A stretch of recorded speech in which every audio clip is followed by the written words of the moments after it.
சித்திரை 1 என்பது ஏப்ரல் மாதம் 14ஆம் தேதி செவ்வாய்க்கிழமையிலே துவாதசி திதியிலேயே வருடப்பிறப்பு என்பது இருக்கிறது. அது சதயம் நட்சத்திரத்தில், அதாவது ராகுனுடைய நட்சத்திரத்தில் வரக்கூடிய ஒரு தன்மையாகவும் இருக்கிறது.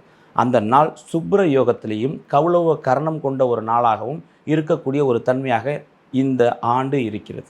இந்த பராபவ வருஷத்திலே மேச ராசி, அவங்க ராசிக்குள்ளேயே சூரியன், ஆக அந்த மேச ராசியிலே சூரியன் உச்சபலத்தோடு இருக்கக்கூடிய ஒரு தன்மை இருக்கிறது. அதே சமயத்தில் சனி பகவான் இப்போ வாக்கிய பஞ்சாங்கப்படி பெயர்ச்சி ஆகியிருக்கக்கூடிய சனி பகவான். காரணம், இந்த சனி பகவான் தான் அனைத்து காரகத்துவத்துக்கும் முக்கியத்துவம்.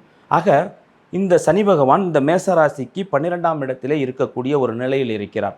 அவர்களுக்கு இந்த சமயம் 7.5 சனி காலம் என்று சொல்லக்கூடிய ஒரு காலகட்டமாக இருக்கிறது.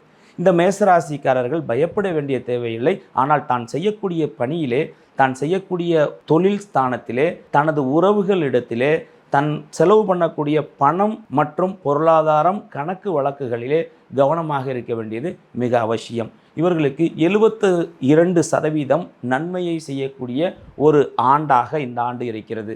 அதே சமயத்தில் இந்த மேசராசி உடல் ஆரோக்கியத்தில் கவனம் செலுத்த வேண்டியது மிக அவசியம் என்று சொல்லி உங்களிடமிருந்து விடைபெறுகிறேன். குரு வாழ்க, குருவே துணை.